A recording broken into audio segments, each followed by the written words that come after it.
Welcome. It is September 2nd. Welcome to September. How are you today, Nikki? I'm doing good. I cannot believe it's already September. I mean, time has just flown by this year. Right. Yes. So, we did see some improvement in interest rates at the towards the end of last week. We had gotten some good indicators from the Jackson Hole meeting that the Fed will be cutting interest rates through the end of the year, and the market is responding appropriately to that. This morning, we did see a little bit of a dip or a little bit of an increase back up in interest rates due to the appeals court decision to tell the Trump administration that they weren't using the proper laws to invoke tariffs into other countries. So that pending decision is going to go up to the Supreme Court to rule on that. Worst case scenario, if it comes back that the Trump administration cannot do the tariffs in the capacity that they are doing right now, we would have to pay back that tariff money, and which could hurt the economy in a big way. With that being said, that's what the market's kind of responding to today. They don't really know how to respond, and therefore we've seen a slight increase in interest rates. With that being said, we're still in the mid sixes. So earlier last week, or later last week, I should say, I was able to lock some people in the low sixes. So we are seeing continued improvement year over year. And it is going to be an opportunity for everyone to reach out to their clients here over the next couple weeks. Talk about the Fed dropping the interest rates. Talk about, them getting in touch with their lender to talk about refinance opportunities, especially for clients who are in that 7% or above interest rate bucket. That it is going to be advantageous for them probably through the end of the year to watch those interest rates, keep constant communication with their lender to see if it's an opportunity for them to refinance.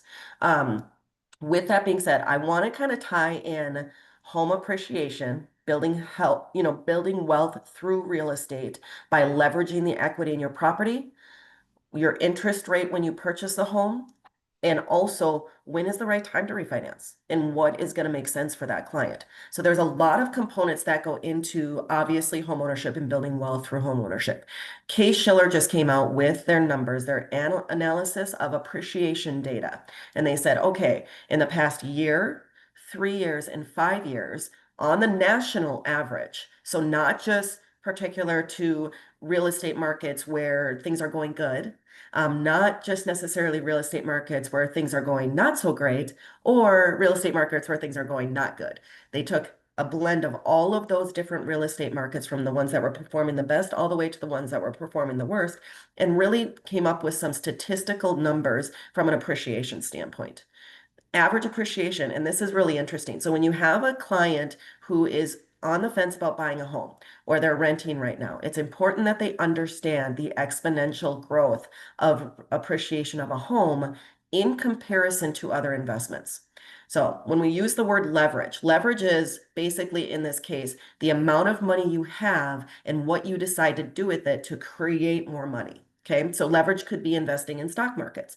Leverage could be investing in a home purchase. But what this Case Shiller data has showed us is that over the past year, the average appreciation of a home is at 2%, which is great. 2% appreciation, you've earned 2% on your home value, which is wonderful.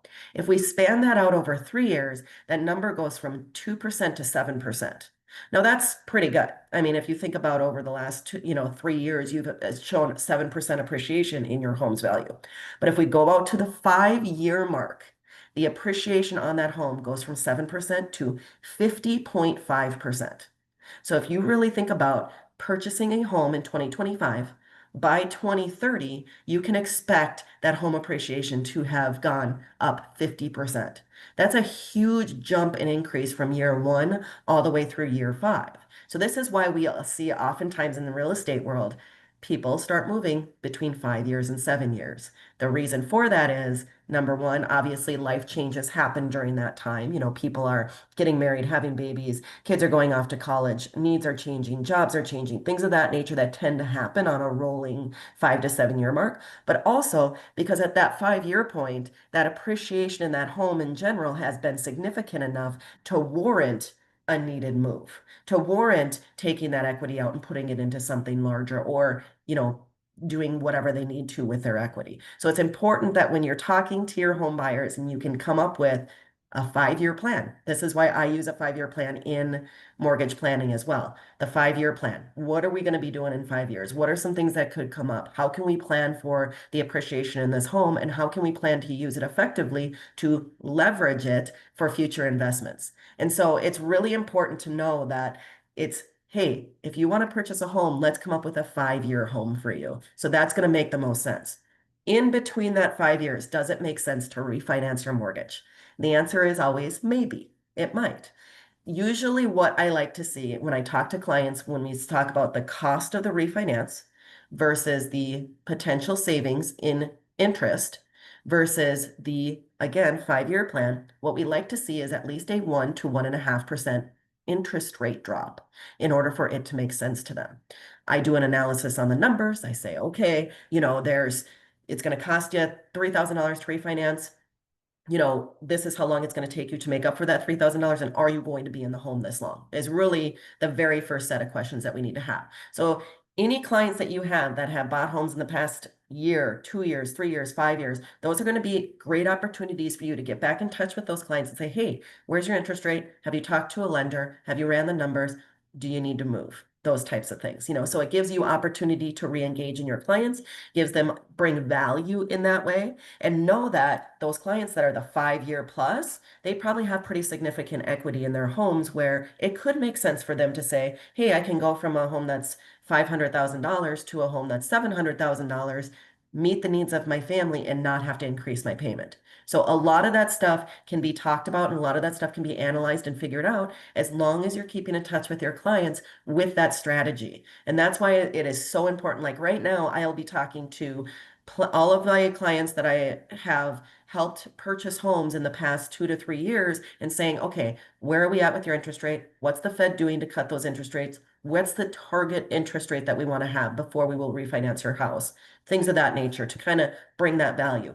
Inevitably, out of those discussions comes, hey, I don't really want to refinance, but I'm actually thinking about moving. What does that look like for me? And so, great opportunity for you to reach out to your clients, understand the numbers, understand that at that 5-year mark, it's so important for you to be in touch with them and continue to be in touch with them because that is the prime time when a lot of homeowners are going to see the appreciation in their home and have the desire to maybe move or to make a different decision for their family.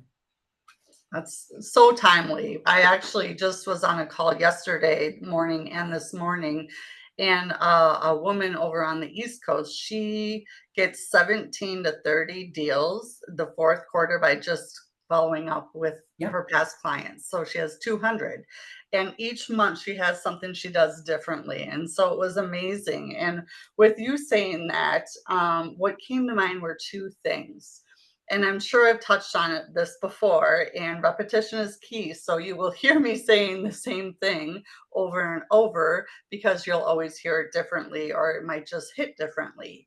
We want to be advisors in a sense because I don't know how many agents are going to a listing appointment or a buyer consult or talking to someone at a coffee shop or on a ball field or, you know, how's the market? Or do you know anyone or who do you know that's thinking of buying or selling? 5-year plans. Like know the Yes. numbers and know what that looks like. If it's this interest rate, what about this? Or did you think about that? Or, because so many people get in their lane and they're just getting through every day, getting through daily life. And this isn't their lane. They're staying in their lane. This is your lane. And it should be something that at a very deep level. And I love how you said, Nikki, know your numbers. And it's Mm-hmm. a perfect opportunity this fourth quarter while you're doing the business planning and while you're putting your foot on the gas, because so many agents will be taking their foot off the gas because they've met their goals or they're getting ready for the holidays, all the things. It's a good time to double, triple down. Right. And in doing that, one of the things is be intentional with reaching out to the people that have purchased in the last 2 to 3 years. And I love how you asked the question about interest rate, and maybe they're not going to refinance, but maybe they're looking to move, and get them in contact with Nikki and understand what the numbers look like in both scenarios. Because again, you could be the advisor, you could be the hero, you could be the person that shows them the path to get to their real estate goal. Very true. Yeah. And the other thing is I'm always willing to partner with you. I'll always ask any client that I have, I'll ask their realtor to run a CMA for them for any potential refinances so that that client knows, hey, I remember my realtor. I know what my house is worth. I can make a decision on, does a refinance make sense? Does Mhm. nothing make sense? Or does moving make sense? And that at least we can work together to bring that value to the client. I cannot tell you the number of times that I do a mortgage analysis, a mortgage review, just taking a look at something for somebody. And yes, this makes sense. And sometimes it's no, this doesn't make sense. But bringing that value, even if it doesn't make sense for them, they have their knowledge, they have their numbers. I do send out emails monthly to the clients with estimated market values that are designed to show them what activities are happening in their neighborhood. That's a HomeBot. I don't know if you're familiar with HomeBot, but that's the tool that I use. I probably would say that I conservatively get 20 to 30 deals a year from HomeBot. Just from sending out that email, people reaching out, me following up and saying, hey, I noticed you were looking at exploring your market. Are you just spying on your neighbors or what's happening here? You know, those types of things. And that stimulates those conversations and says, oh, yeah, no, I was just looking around. My neighbor sold their house. So I was just wondering what it sold for, you know, things of that nature. Oh, I can get you in touch with your realtor. They can do a CMA for your house if you're curious. Let me know, you know, those types of things. And just continuously reconnecting with them in unique ways. It doesn't always have to be about real estate, but it's very convenient that that email can go out monthly. Those HomeBot emails are something that we can partner on so that any time that we have a deal that we work together on, or you have potential clients, you can put them up on those monthly emails so that they understand what's happening in their market. So it's a little bit more unique than setting them up on a search. It gives them Mhm. real-time data and real data about their neighborhood that they're currently living in and what's happening, or any neighborhood that they're potentially looking at. So it's a really useful tool. And if we can, you know, use those types of tools, use our chat GPT to compose texts for us that can reach out to clients and engage in unique ways. I guarantee you from now, like you said, through the end of the year, you could see some potential deals or could see some deals come in the door just because you're doing what you need to do to follow up and keep in touch. Yes, yes. It's so amazing how much business can come from just following up and being a human and Yeah, reaching out and having conversations or checking in, and how many agents don't do it at a high level or don't have something like HomeBot in place. Or I talked a lot this morning on the call about CRM. You know, how are you managing your sphere of influence, your past clients, your potential clients?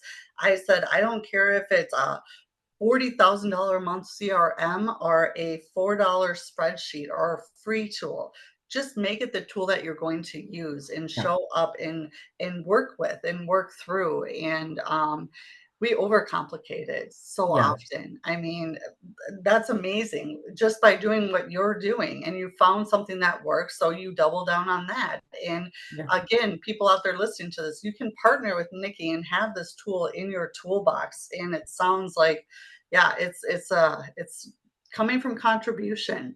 Do something different, be the advisor, be the one looking out for them. Call them and ask them about these things, about interest rate, about their goals. How many other people are doing that? They're just sending the yeah, postcard, or they're sending, this email, or doing the text robot. Be different. They'll feel it. yeah, Write a hand card, a handwritten card for their home anniversary, for their birthday, for a holiday, whatever it is. Just I know this one woman that I met or was talking to yesterday. I know her pretty well. She does Valentine's cards. She's like, I how go to cute. the Dollar Tree and I get the silliest, like I get the guys Teenage Mutant Ninja Turtles, and I get the sucker. How many grown-up men do you think go to their mailbox and open a Teenage Mutant Ninja Turtle Valentine with a That's sucker? so funny. You think they're not going to remember her? Oh my Yeah, gosh! Like, do yeah, something different. Think about that that. is Put so that in your true. business plan. Yeah, absolutely. Incorporating just different ideas in your business plan is key, and that follow-up is key. I heard someone say this actually this weekend. Someone said, I would be willing to bet that anyone who has been in business for any length of time can really think about 40 people that they haven't got in touch with, or 40 people in their sphere that doesn't occur to them that they are in their sphere. That Mhm. at any given moment you can say, okay, I haven't talked to so and so, or I got to know so and so through somebody else, and they aren't in my CRM. We never talked about mortgage, but maybe I can friend them on Facebook. Maybe I can come and, get back in touch with them. Maybe I can, do unique ways. I bet at any given moment there's 40 people that we can think of that were like, huh, I haven't talked to them. I haven't, engaged with them. I haven't let them know what I do for a living, whatever that is. And that could help increase your number of contacts exponentially if you really think about it. Yeah, that's a great intention to put around as well. Sit down and make that list. Yeah. And a lot of people, especially agents that are like, oh, I haven't talked to them in, 2 years, 1 year, 5 years, 7 years, 10 years. I'm like, they're not tracking it. They're not sitting by the Yeah. phone or the email wondering, when is Angie going to email or call me? They're Yeah. again in their lane doing their own life. So, It's and so don't true. apologize. Just reach out. Just be like, oh, I'm so sorry. I know I haven't been in touch. It's been 5 years, 7 months, 2 days, and 12 hours, but here I am. No, just reach out and be like, you know what? You crossed my mind. It's been a while. How's so and so? Facebook stalk them. Yes, Facebook that's stalk them. Come up with something. Oh yeah, I was just scrolling through my Facebook and I realized I came across your, feed or whatever, and you went to the park and stuff like that. And I realized, man, I haven't talked to so and so in 5 years. Like, how are you? What's going on? What's new? So yeah, it's as simple as that. One of simple. the processes that I go through when I talk, to new potential clients or anyone that has ever filled out a loan application, or I've even had a conversation with, one of the very first things I do is I find them on Facebook, Instagram, LinkedIn, or TikTok. And I try to engage them in that manner because that gives me such an easy way to reach back out to somebody that isn't mortgage related, but gives me an opportunity to talk to them about what's going on in their lives.